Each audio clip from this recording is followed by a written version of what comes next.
This guitarist has worked with Meatloaf, Michael Bolton, Billy Squier, Kiss, and currently for years, Grand Funk Railroad, just to name a few. He has a bunch of platinum and gold records under his belt, and his journey has included his brother Bob along the way, which is so awesome. It is great to have a slice of music history with us, Bruce Kulick. Hi, Bruce. Hey, how's it going there? Very, very good. Now, you just came off of Kiss Cruise number 8, and it just came out yesterday that you kind of were surprised that you were playing, right?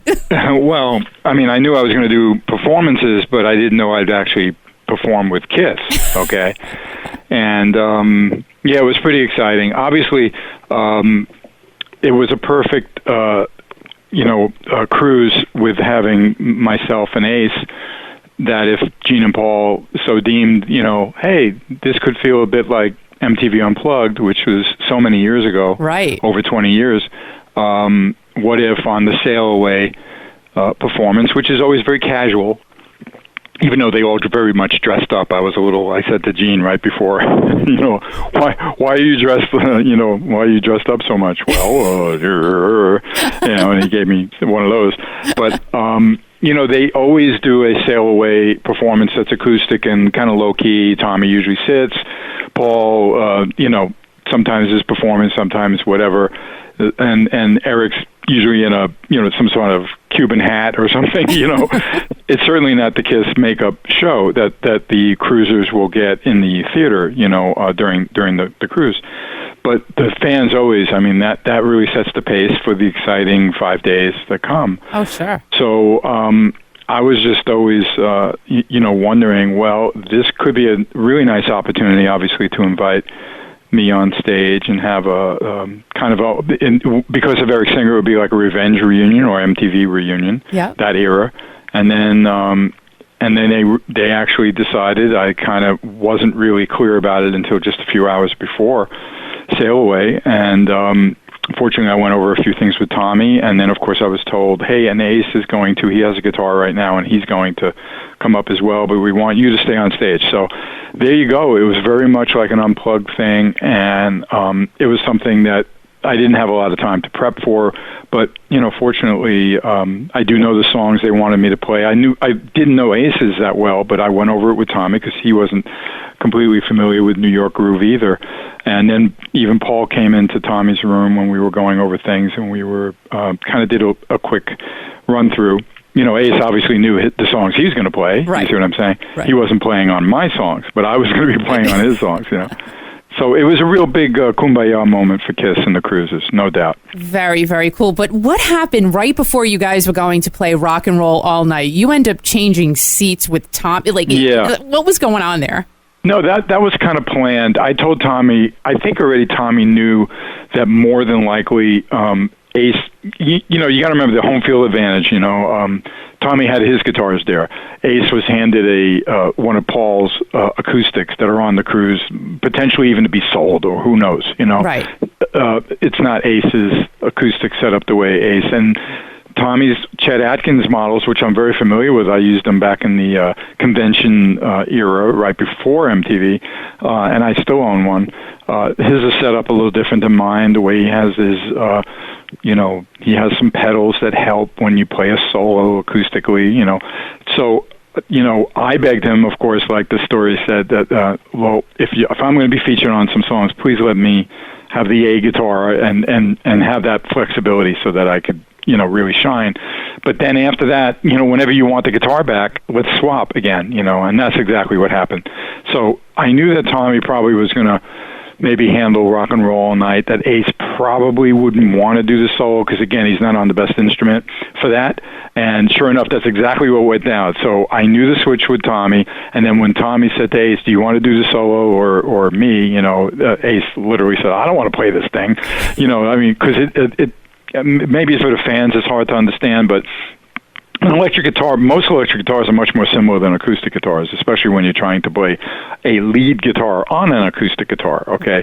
Right. So mechanically speaking, it can be very complicated. So it was smart to do the switch, let Tommy do it, and this way the solo was covered. Ace was comfortable. I was happy to be there at that point, you know what I mean? And it was a great moment. You guys sounded great.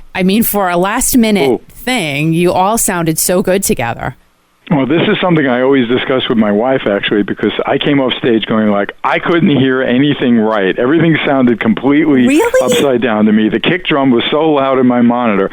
It's all perspective. Although when I've heard the videos, which are what you're referring to, like a YouTube video, it does sound right. Okay, but you should understand that sometimes what the performer hears on stage is so different than what you guys get, which is probably in this case very fortunate, because I'd hate for you to have to hear what I was hearing. Well, yeah, and it must freak you out too, because you're going, "Oh my gosh, this sounds terrible." It can help your performance when it's right, obviously, and it could really add another level of distraction when it's wrong. And I actually said to Tommy, I go like, "Are the drums always that loud?" And he was like, "Yeah, I guess so." But again, he was used to it because they've done this 8 times already. You know what I mean? The sail away party and how they usually have the stage set. So, but either way, that's where you have to be professional and just do the job, and have fun. And you did, and you got it right. I mean, again, Great, even though you may have not heard it the right way, we did. So it was pretty cool. Now, going back to the beginning, Bruce, Brooklyn, that's your home base. How did your love for music begin? What was that moment for you to say, you know what, this is what I want to do? Well, a lot of people say this, but it's really true for me as well. Seeing the Beatles on Ed Sullivan was a big moment for me. I always loved music, and as you know, I have a musical brother, and actually there was other relatives of ours who were very gifted and played piano or violin and things like that. So, and we were really growing up at the right time. The whole British invasion and the culturally speaking, folk music was okay, but come on. I mean, once all those British bands and the Beatles and Jimi Hendrix, the Led Zeppelin, the Who, wow, I mean, look what happened, and all that music was just so amazing. So that really roped me in. I seem to have had a natural ability on the guitar that always helps. There's a word called, innate ability to have an ear for music and things like that, and thank God, genetically speaking, I got it, so did my brother and all, and I realized it from some of the family members that were talented, that, we were able to apply that gift into actually making a career from it, which is a very fortunate thing. No kidding. Very, very fortunate. Now, did you and your brother kind of ride the music wave along when you were young?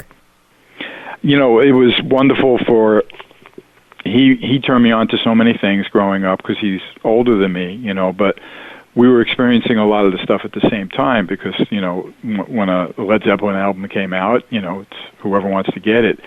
At a certain point, I started to lean towards some of the progressive bands like Yes and King Crimson and things like that. And I even like jazz and stuff like that, which I still enjoy. But it was really fortunate for us to kind of share the bedroom in Brooklyn, in Queens, and grow up with this stuff, you know what I mean, and be absorbed. It was really in the same way that I get so excited when I hear a certain Beatles song or a Cream song, because Eric Clapton and Jack Bruce were such heroes to me as a guitarist and bassist, that even to this day, if I hear certain songs, it takes me right back.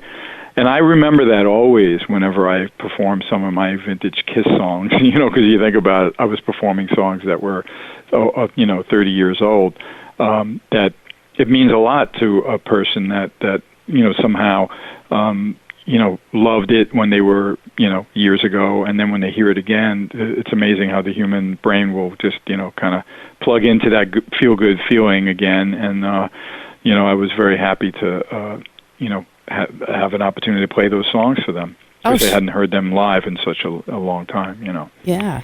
So now you said Cream, and I know that you're a big lover of Yes and the Beatles, but your first big gig was with the Andrea True connection. More disco. You had the big collar. Actually, there was another disco guy before that. Really? Andrea came after. It was George McRae was the first guy that took me traveling.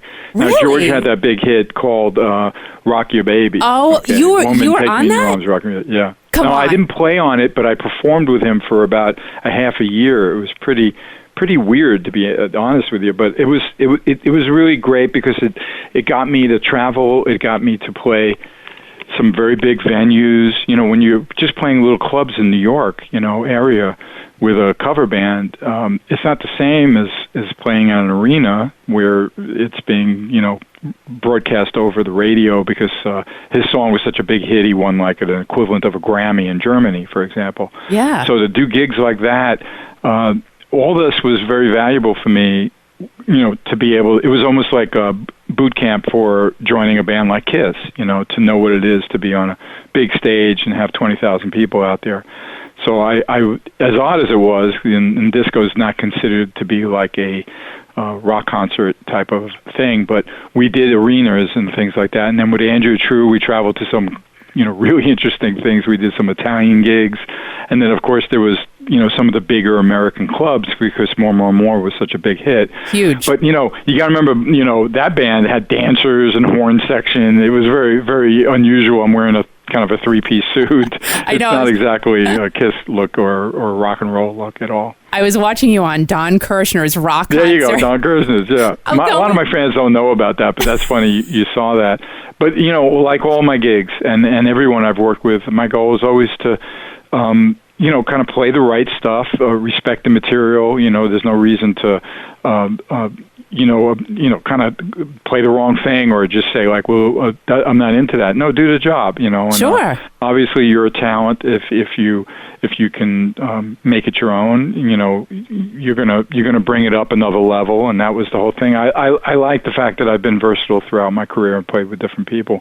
I never would have gotten this Grand Funk gig if I wasn't versatile too. If I was just a metal player, let's say, or hard rock, kind of guy, I can play enough styles to fit in so that a song like Some Kind of Wonderful, I know what to do at the same time as something heavier like Inside Looking Out. You just saw the show. You know what I mean. It was absolutely amazing. I was blown away by you guys. I just have to tell you that. Thank you. No, the band's terrific, and it's been 18 years now, and I have to admit that a lot of my Kiss fans aren't that aware of Grand Funk, even though Grand Funk's one of the bands that Gene and Paul were very aware of. Excuse me, bands like Van Halen were influenced by some of Mel's bass stylings and Don's drums and all, and the vibe of that. So it's really an iconic band. It's something I'm very proud of to be also a part of in my career. Oh, absolutely. And, I have to go back to the disco thing for a second. Now, okay, you're obsessed with the disco. You're East Coast. I get it. Yeah, go ahead. Oh, come on. George McRae, I had no idea. Andrea True. Now, when you first got involved with them, because you were a rock person, how did that... And I know you said you have to be versatile and you play the music, you love the music, no matter what it is, but how did you really fall into that genre? Well, that's a great question, but I was already kind of doing it. What happened was, yes, I loved rock and roll, so I was learning Who songs and Led Zeppelin and the Beatles and everything. So those are the 60s. Now enter the early 70s. I experimented with friends, and I did some interesting music, some original music. But if you started to cover bands, meaning get a gig at a local club, you may be doing Stevie Wonder, you may be doing Steely Dan, you may be doing, and then there's disco. Okay, so all of a sudden you are performing some of those songs. And then if you wanted to work and make some money and play gigs, which is what I wanted to do, and people right away were responding to my guitar work, and I got a little reputation in Queens and everything where I was growing up then. So the next thing you know, on my playlist or what we had to learn was very varied. In a sense, Top 40 became somewhat disco. Okay. Right. Yeah. So I was doing Soul Makusa. Okay. I just pulled up on my iTunes. You probably don't know that one. No, I don't, but it's okay. Oh yeah. Google that one, yeah. But I played with guys that knew that stuff. I was in a couple of these bands that would play some of the popular. In fact, we were in competition with Eric Carr's band. Eric Carr had one of the biggest bands pre-Kiss in the tri-state area of New York, playing clubs, doing kind of disco dance material. I forget the name of his band, but they were like, it could have been like Salt and Pepper or something like that. They were really big. And my band also, we had the 8x10 with the kind of disco suits and everything. And yeah, I didn't get to play too much rock guitar there, but I fit. And then the manager actually, or booking agent rather, for one of those bands that I'm talking about, he was the guy that started to work with a George McRae and an Andrea True. And there you go. He's going to mind the musicians he knows, which is just kind of proves that everything you do in life, in a sense, you're networking yourself in some way. If you're doing good at something, it's going to there's a lot of potential for that to open up the next door for where you're headed, and in that case, that's how that happened. So from Andrea True, did you go over to Meatloaf? Is that how that door kind opened? Of, yes. And I was very happy to get into, even though if you ask someone like Paul Stanley, what do you think of Meatloaf, he's not going to look at him as a rock artist. I remember he came to see my brother and I, because we both, toured and did the Bat Out of Hell tour for almost a year, or over a year, with Meatloaf back in 77, 78, and he came to see us, and he hated it. You either loved Meatloaf or you hated it, But I loved Meatloaf. And I thought the stuff was like a kind of a take on a Springsteen kind of, long songs, big messages, big themes. Right. Steinman was he had such a creative mind and such a great songwriter. The whole thing was a little weird. There was 9 people on stage, you know what I mean? But then again, from prior to that, I was in disco bands, so what's the difference, right? Right, with dancers. This was more rock. Yeah. And I was doing more Todd Rundgren lead guitar parts, right, from the Bat Out of Hell album. What an iconic record. It still sells, gangbusters, and a lot of my fans probably don't know, but if you picked up any of the CDs of Bat Out of Hell that have some live tracks on it, it's my brother and I. It's from the 70s. It's from a performance, and it's quite good. There's a track called Bolero, which was the intro song when we came out on stage, and then we go right into a live Bat Out of Hell.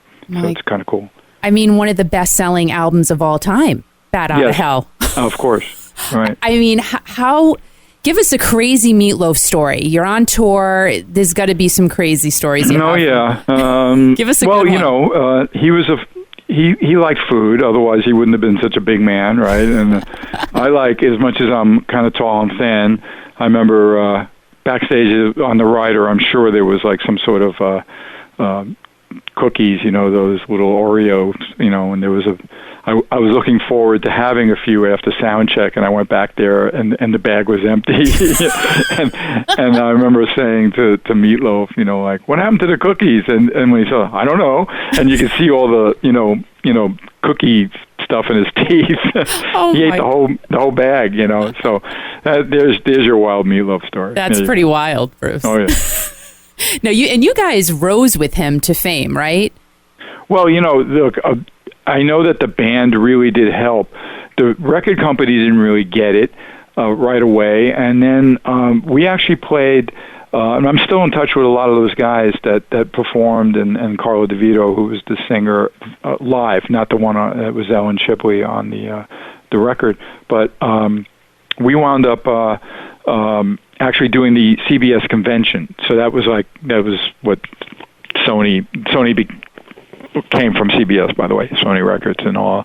But the record was on like Epic, which was part of that, or Cleveland International, whatever. There's a very interesting story behind all of Meatloaf, with him getting a record deal and everything. But the important thing that I'm trying to get to is just we performed at a very big convention in New Orleans where all these, record company mucky mucks and radio promo people come, and they spend a lot of money, and people like Billy Joel are in the crowd, and they loved us. Wow. And right after that, they decided to pump the money into Meatloaf. And I think within a very short period of time, all of a sudden, one of the songs, and I don't remember which single it was, but it took off, and then we were in arenas. It was amazing. We were struggling for the first time, maybe a month or so, and then all of a sudden we do that, and they made, you know what happens if the record company gives you the opportunity and gets you on the radio, and then the calls happen, and then the sales happen, right. Then you're golden. That's how you're going to have a gold record or a platinum record or 40 times platinum record, which is what I think happened with Meatloaf. Insane. Yeah. But you said a few minutes ago the record company just didn't get it. What do you think made them get it? Because you got to remember that no one wanted to sign him, and then there was one guy that believed in him, and he created his own label. Back then, that wasn't that common. But this guy, Steve Popovich from Cleveland, so through Epic, which was, again, a part of CBS and Sony, which was to become Sony, he believed in it, and he had his own signature label called Cleveland International. So that's what I mean by that, you know. So did you know it was going to take off, though? Did you have that feeling before the record company knew? Did you know? I didn't, and I had some friends that laughed when I played them the record, and some friends that go like, "Oh, this is pretty cool." So for me, to Todd Rundgren did the record. He was a hero of mine. I was happy to learn the parts, and I thought it was a little odd, the whole thing. In some ways, it was theater and rock, which actually was very popular in the 70s. We know that. Right. So, I mean, once I believed in the songs, I did, but I'm never going to tell you that I know what's going to be a hit. Otherwise, I'd be really a genius and very rich. Well, I think you are a genius, though. But thank you. I appreciate that, Kiki. Thank you. Okay. Well, now you. Hey guys, I'm a genius. How do you like that? No one's answering you. Yeah, no. They're all like busy, still trying to digest their Thanksgiving meal. Yeah. So you leave Meatloaf, you form the band Blackjack, and Michael Bolton's in that band with you. Now we know him as a ballad guy, but he was really a hard rock, heavy metal singer in the beginning. How did you guys connect? Yeah, he was again growing up in the in that area in New York. If you knew people in Connecticut, they were in your area, of course. Okay, so Michael was really popular in New Haven. I forget how my brother originally met him, but then I did some gigs with him, and then he was always trying. He started his first record was like a blues album. Because he loved like singing bluesy kind of stuff, and then but he really loved Led Zeppelin and Bad Company and rock and roll and all that. And then he was able to get with a demo that he did some really big, record company people interested in actually signing him. They wanted him to be in a band, to have a band though, not be back then it was Below Tin, by the way. Right, so he changed his name slightly after that. So if you look up a Blackjack record that I was with him, his name was spelled a little more complicated than Bolton. Really? So yeah, he changed his name right after that. So anyway, Blackjack was just what we became. He wanted me to be his guitarist. I was happy to be his guitarist. We did 2 records. We toured a bit, which really connected me. Remember earlier I said how you never know when you meet somebody, it may open the door for the future. That's right. We did some dates did a couple of weeks on the road with Bob Seger, and Don Brewer was playing drums with Seger then. So that connection put me kind of on the short list when Don was doing, revisiting doing Grand Funk Railroad and needed a guitar player. So you have a lot of those connections, I know. Yeah, but that's for everybody. It's never a mystery how Paul McCartney finds his band. Okay, someone introduces somebody and there's a connection. Why? Right. Always. Right. I mean, there are people that have cold auditions and they knew Ace, let's say Kiss, when they came in, even though everyone knows my brother was also considered, but they chose Ace. Okay, right. And there's your history. But people still you'd be surprised how much there's 6 degrees of separation with everybody in the industry. That's the way it goes. Now, at that point, though, you had formed Blackjack, and Meatloaf was off on his way. Were you kind of saying to yourself, "Did I do the right thing? Should I have maybe stuck with?" Yeah, I mean, after Meatloaf, he had trouble singing. So even when he tried to revisit his career, he had a lot of problems. Oh, wow. So yeah, it was time to move on from that. To be in a band where I was like a featured guy and co-writing the songs, that was a big move for me. And the problem was, we got in the game a little late for rock and roll. Music was changing. The big album was Supertramp at the time. Right. But it was still a wonderful experience working with Michael. We still stay in touch. It was a few years after that he started to just songwrite, and then he reinvented himself as more like someone your mother would love, and he's really done such a terrific job. And then years later, of course, after I'm in Kiss, I give an introduction for him and Paul Stanley to write together because Michael knew how to write ballads, and he's always been a very strong songwriter. And next thing you know, he writes Forever. Wow. For Kiss, which is an important song for me. I love the acoustic solo and all. And so again, it was wonderful having that time with Michael, even though it was not an easy time for us because we really struggled. We never really took off, but it was wonderful to be in the trenches with him. We both learned a lot, for sure. Oh yeah, and you guys you released 2 albums, right? As Blackjack, and then you joined the Good Rats. You opened for Ozzy. Blackjack also opened for Ozzy, right? So there's another connection. Yeah. Now, have you worked with Ozzy since, or? Right. And no, I haven't had any, but I know some of the guys that work with him. No. Yeah. Now, 1984 comes, you get the job. Now, it was supposed to be a temporary thing. You're the lead guitarist in Kiss. You're replacing the late Mark St. John. Now, your brother... Yeah. Mm-hmm. Oh, I'm sorry. Yep. No, go ahead. And your brother Bob, he's the one he pushed for you to get in the band. Is that correct? It was interesting that he always thought that I would do a great job in Kiss, and it really took some other people to really convince Paul. And one of the guys was Mitch Weissman, who was very close to Paul then, the guy from Beatlemania. He does a Paul McCartney like no other, who also co-wrote some songs in that era. And I remember getting some messages from Paul, and I almost missed it completely because I just wasn't looking at my answering machine.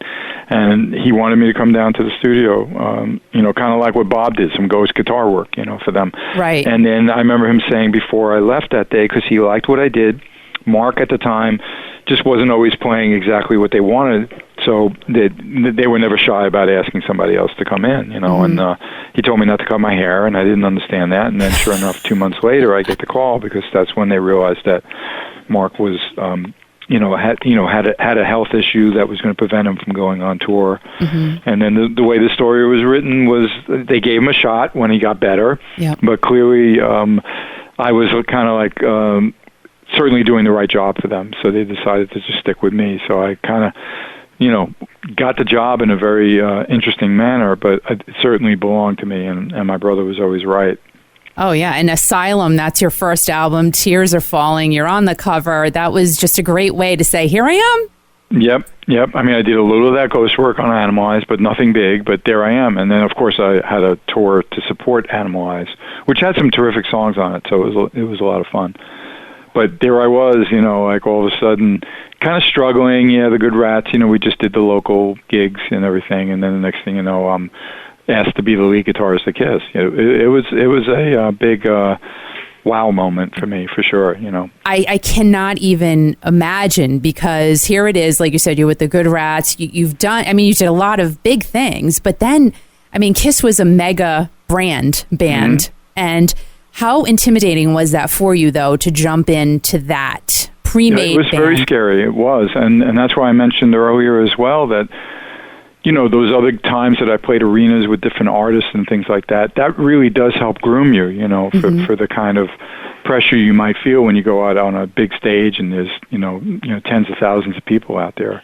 So with Meatloaf, we played one time for, like 60,000, a baseball stadium with the Electric Light Orchestra. That was really exciting. That's crazy. So, there I was with Kiss touring in Europe. Some of those places weren't too big at first, although there was Wembley. Well, back then it was different, in the 80s. But, we did arenas and big theaters. It was quite exciting, and everything was first class and the limousines and everything, and there I am. I was pretty thrilled. But the important thing for me was just to really do the right job, because that's a big responsibility to be the lead player in a band like Kiss. And Kiss was evolving, and fortunately they were back on the upswing, because there was a few years where they struggled a bit, right. Hence taking off the makeup and all that. But it was pretty exciting to be a part of it. And then I never knew how long it would last. And then, for it to go 12 years for me was quite an accomplishment. And as much as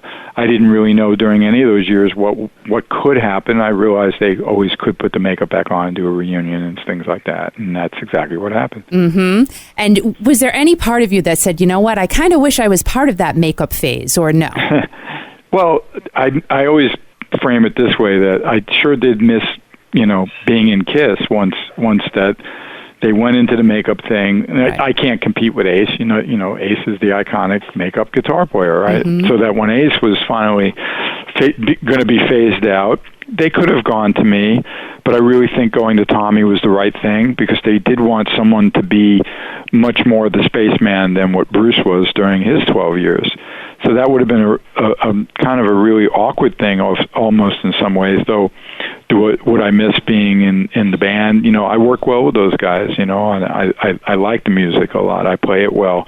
But then again, if I had to just become the spaceman, that would have been really awkward. At the same time, I can say that. So that's the way it went, and I've been busy and successful ever since as well. Oh, absolutely, and it just makes sense that you say it that way. That it would have been awkward. And it's true, because they don't, and they haven't really concentrated that much on my era while they've been in makeup. And they've done a lot of, there were new records that they explored, and they did. that certainly were credible, but most of the time it's been a throwback to a closer thing to their makeup era, So you see how that would have been really weird when I'm the guy that was there for all those albums, that wasn't happening. And that's what's great about the cruise, is the fact that Decades at Sea just happened on Kiss Cruise 8, where Ace could perform and I performed, and I was able to represent so definitively, my era. I did not do anything pre or after, if you get what I mean, No, I do. And clear. I did read something, though, that Gene had nicknames for you and Bob. Bob was Killer, and you were Pretty Boy. Yeah, that was Meatloaf that had those names, actually. Oh, really? Meatloaf did. Yeah. It wasn't Gene. Yeah, no, it wasn't Gene. And you might have misread it, or Gene took it, whatever, but this is true. Maybe yeah, Gene I was took Pretty it. Boy, and Bob was Killer. Yes, that's true. Did you use that to your advantage? No, I mean, I used to get made fun of by some of those British magazines talking about Kiss. I remember one time, Kerrang! Magazine, which would, have some fun with the rockers. They showed a picture of me when I was quite. I'll say a little bit dolled up, not like Poison, but you know what I mean. I'm just doing one of those faces, almost like the Magnum look. You know what I mean? With the lips. Yeah, and they called me Ken Doll. Oh my God! So I guess I was Pretty Boy. Where my brother usually likes to give that kind of like, scary, angry face. You know what I mean? So he's Killer. You know what I mean? It makes sense to me. It does. That is so funny. Yep. Now, when you did leave in '96, and then Kiss decided to put the makeup back on, how did you leave? What happened there? Well, I mean, the guys wanted to talk to Eric and I because the opportunity that came out of that MTV Unplugged event, which was a reunion of sorts, of course, with Peter and Ace coming out, and there were a lot of people offering a lot of money to make a reunion tour. It was the time, It's kind of like how Star Wars, goes away for 20 years, and all of a sudden now it's part of pop culture again in a big way, right? Yeah. And it was time. So they told us, look, we don't know what's going to happen. It could be for a short period. It could be for a year. We don't know. But, this is what's happening, So I kind of, the nice thing was they did pay us for that year from that point, which was great. So, and in some ways they realized, well, what if it fell apart and Ace and Peter got crazy, or nobody came? And obviously you know how successful it was, because people did clamor and always heard about it if they didn't know it, or they were reliving those important years where Kiss was the top of the world in makeup. So it was a little hard for me, I'll admit, but in another way I recognize that I get that that they need to do this, so I forged ahead, though. I through a really talented one of the Kiss managers that I was friends with, Larry Mazer, he recommended John Corabi. He thought that we'd make some good music together, and then we did. We got together, we hit it off, and we started this band called Union. Right. We did a couple of records and a live thing and a DVD, and I'm still close with John. He was on the ship as well. He plays with the Dead Daisies now. Yep. And Brent, who was my drummer, of course, and now, of course, been for many, many years with Slash as his drummer. He was the drummer in Union, and he's a terrific guy and a super talent. I just think it's so cool, though, how... again, we talked about connections a little while ago, but you're still involved with Kiss in a great way. You're able to do the Grand Funk thing. You're able to do your own thing, but yet you're still, you're on Gene's first Vault event with Ace. And yeah, that was fun. Yeah. Yeah. And I like to be, I'm like one of the guys as part of the Kiss family, and there's not many people that can, say that and know them and have that history, or Kiss-tory, as we like to say. And the fact that this particular cruise especially had such a big spotlight on my era, which was, for many of those fans, a very big part of their lives that, again, as I probably said before, it doesn't get really exposed as much with them, in the current band with makeup and everything. And Gene and Paul are very, kind of like happy about it, and everybody is like in this, let's celebrate. And then with them having this plan to wrap things up, just brings all the years, under celebration, so it's a wonderful feeling, actually. I've never, ever felt shunned by them or anything, but right now I am in a kind of a high where I'm seeing such a positive, kind of connection to something that I did all those years ago, but it means so much to all those fans, so it's a good thing. Oh, yeah. Now, the End of the Road tour, are you going to be a part of that? Well, let's put it this way. I have nothing official that I can say I know is going to happen. Could something happen? I guess, okay. But I know the KISS boards are going crazy where they think they know like some things and, this is going to happen or that's going to happen, And I'll be honest in saying I don't know. But those guys know that obviously if they invite me to do something, I would do my best, to be there. Sure. Why not? Right. I mean, my gosh. They know I celebrate and I respect my years in KISS and I respect what they do and the big picture, and I love the fans, and they know that the fans appreciate me. So, but, how they want to do it, I think they need to figure out all of that, even if it's an Ace or Ace and or Peter, how would they do it? Well, yeah, because now Vinny and Peter were in the pre-party as well. They performed, correct? I don't think Peter was part of that pre-party event that somebody put on. Oh, okay. I don't believe so. But Vinny, very much so. That would be the oddest guy to see get involved with those guys in a big way.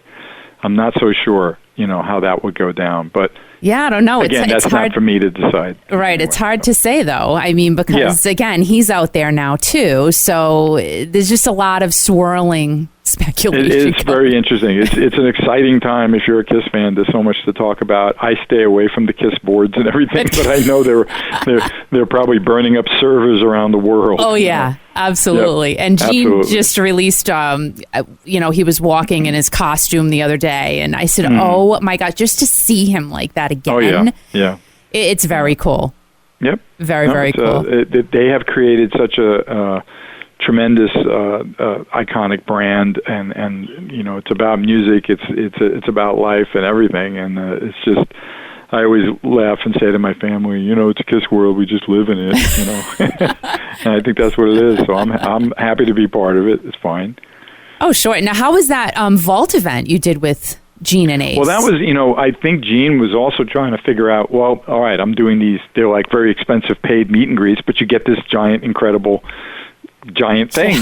I don't even know how much the music matters, the thing is so weird, and so amazing, Huge, like a suitcase. It is a vault, yeah. And I was very happy that Gene gave me one, and,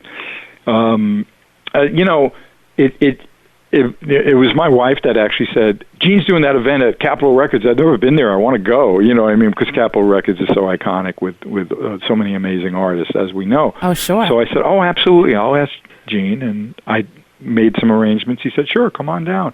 And then his people told me how, hey, by the way, Ace is going to come. I said, oh, that's cool. And then I told Eric, you got to come on. So it was very organic. Everything about it was like crazy. And then all of a sudden, he's shoving guitars in our hands. Now, from that, I have to admit, I think later down the road, he made more plans, as to people playing and doing things. And although I don't think he really makes very big preparations about it, I think he keeps it pretty organic. Right. So we'll see. There's another one I may be involved with. We'll see down in here in Vegas, actually. So we'll see. Oh, nice. But see, your wife started it all, and it's all about the wife. It usually is. Yes, I mean, so happy wife, happy life. That's right. So good for her. Mm-hmm. Now, Grand Funk Railroad, you've been with them since 2000. I mean, you guys are I couldn't believe the high energy that you give. Yep. Well, thank you. Well, the music is so infectious, and we all really do enjoy playing. By the time we get up there on stage, after everybody flying from everywhere in America and staying overnight in the hotel, and just like, all right, when's the gig? You know what I mean? You want to enjoy what you're going to do, and just to see the people out there, anxious to see you and enjoying the music. It's a lot of fun. Oh yeah, and music. That was another part of the question, though, because you guys tour a lot. How do you balance everything? Well, it's a different kind of touring, like when KISS tours, because they have so much production and everything, you're out there on the road, and there's going to be multiple shows each week. It has to go that way to keep everybody working, because you can have 100 people traveling with you. with Grand Funk, we're one of those bands where a backline company can meet us at the show. So that means we don't have to play every day of the week, and we can mostly do those weekends in the casinos and the state fairs and the city festivals. All right, we have some secret dates coming up where we're going to open for him. So, wow, I'm playing Tuesday night next week. That is unusual, okay?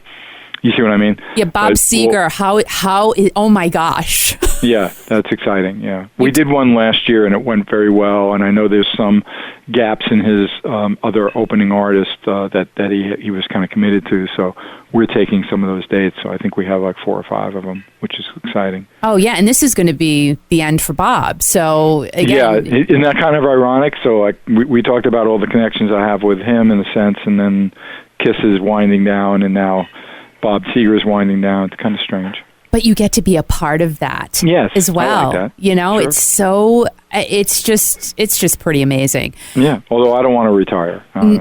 No, you don't seem like you do. I mean, the way you were moving around that stage and interacting with the crowd, it's like, no, you're not going anywhere for a while. Oh, I have just restless leg syndrome. You didn't know that? Nope, I didn't see that. No, the music gets me going. That's right. Oh, you can tell for sure. Now, you've had the ability to live your musical dreams since from before 1975. What do you consider your biggest success from then? What's my biggest success? Yes. From my musical dreams? Well, certainly being a part of a band like Kiss is just huge. But I had, just last night, I had some of my friends over talking about a Billy Squier record that I did, which is not his biggest record. It was his first solo record called Tale of the Tape. Yep. And there's some really great songs on it. And I played lead on about 4 songs and played rhythm on almost everything on the record. And he was saying how it's one of his favorite records ever. And we started jamming one of the songs, which was kind of cool. So, there's a lot of highlights to my career. I'm proud of the Meatloaf tour, too, and the fact that there is some recordings out there on his product. That's my playing. And I don't know. I'm just very, very blessed with it, in general. You know what I mean? I usually don't like to take it apart too much and dissect it and look at it, but I am real proud of it. Oh, sure. And I read that you and your brother did a show together last year, a Kiss-themed show. It was your first... Well, we were on the cruise the prior year, and that was a pretty obvious menu where, since he is known for quite a few key tracks on some Kiss stuff that Ace didn't actually do, although my brother wasn't actually credited. Of course, he was credited on the Paul Stanley record. Right. So we just kind of split the set, some of my era, some of Bob's era. It went over very well, of course. It was exciting for the fans. Now, any plans of doing anything with Bob in the near future, 2019? We'll see. There's no plans right now, but I usually say never say never. Well, yeah. But we'll see what happens. I think you guys have just a pretty unique thing there. The Brothers of Rock, and it's just not talked about enough because it's so cool that you guys have that. Well, thanks. There is that connection, and there, especially related to the Kiss thing. Absolutely. Meatloaf, sadly, there were times when I remember people would, talk about like, wow, wouldn't it be great to put together that original Bat Out of Hell band? Now, it's not that we were all known, but it was a terrific band. That was the band that played on Saturday Night Live, and that was the band that helped break him, But now Meatloaf is not well enough to even perform, sadly, But that would have been something really interesting, Like I said, it's easy in theory to talk about, but then make it happen, So absolutely. Absolutely. Yep. Well, Bruce, thank you so much for sharing, a piece of your rock story with us. You're always so gracious to your fans. And I also read something you had called your dad. You referred to him as being sweet, very sweet and kind. And yeah, he was a sweet man. He was. You know what? I see you and Bob like that as well. I definitely. Yeah, well, thank you. You're just the nicest guys, and everyone truly appreciates everything that you've both done. And you're an amazing guitar player. So glad I got the chance to see you. Keep rocking us for years to come. And thank you. Well, thank you so much. I appreciate it. I do. Well, I'm glad I got to be a part of your show, and thank you so much. Have a wonderful holiday season, and